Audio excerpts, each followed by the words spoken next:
بسم اللہ الرحمن الرحیم۔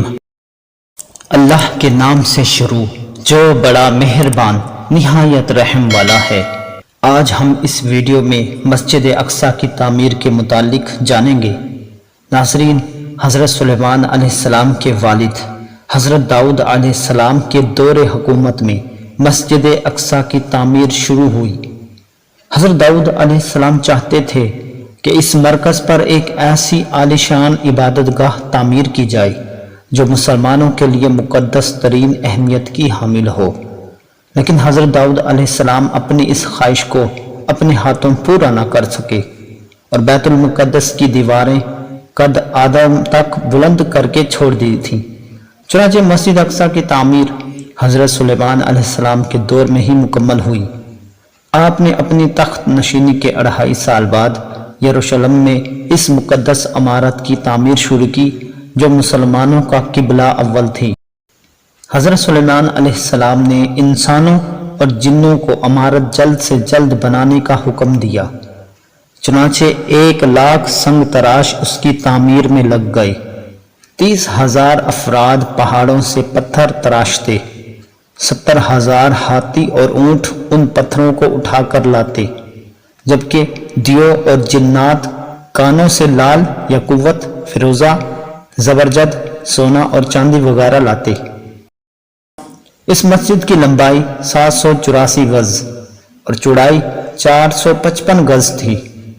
مسجد میں 684 ستون تھے اور 4000 قندیلیں روشن ہوا کرتی تھیں۔ اس کی صفائی پر 700 صفائی کرنے والے مامور تھے۔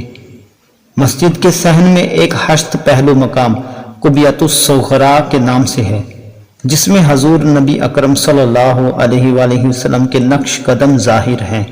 اس مسجد کی تمام زمین میں 1 ہاتھ بھی ایسی جگہ نہیں ہے جس پر کسی پیغمبر نے نماز نہ پڑھی ہو یا کسی فرشتے نے قیام نہ کیا ہو۔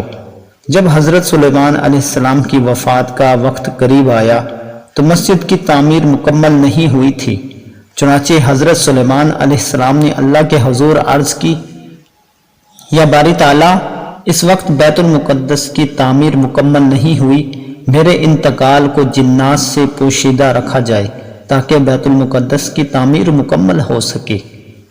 آپ کی دعا قبول ہوئی۔ جنات نے شیشے کے محل میں حضرت سلیمان علیہ السلام کے لیے ایک معبد تیار کیا تھا اور آپ اکثر یہی عبادت الہی میں مصروف رہتے تھے۔ آپ اس میں تشریف لے گئے اور اپنے عصا کے سہارے کھڑے ہو گئے۔ اسی دوران ان کے جسم سے روح پرواز کر گئی، مگر چونکہ ان کا بہت رعب و دبدبا تھا اور اکثر عبادت الہی میں مصروف رہتے تھے، اس لیے جنات کو آپ کے انتقال کی خبر نہ ہوئی اور وہ آپ کو زندہ سمجھ کر کام کرتے رہے۔ ایک طویل عرصہ تک ان کا جسم عصا کے سہارے کھڑا رہا۔ بالآخر جب دیمک نے عصا کو کھا لیا تو عصا ٹوٹ گیا اور آپ کا جسم زمین پر گر پڑا۔ اس وقت جنات کو معلوم ہوا کہ آپ کا تو انتقال ہو چکا ہے، چنانچہ وہ پہاڑوں کی طرف بھاگ گئے۔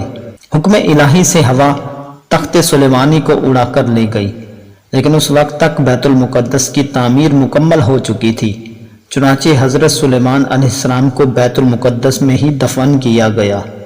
دعا ہے کہ اللہ تعالیٰ کی حضرت داؤد، حضرت سلیمان اور تمام انبیاء علیہ السلام پر کروڑوں رحمتوں کا نزول ہو اور ان کے صدقے ہماری مغفرت ہو۔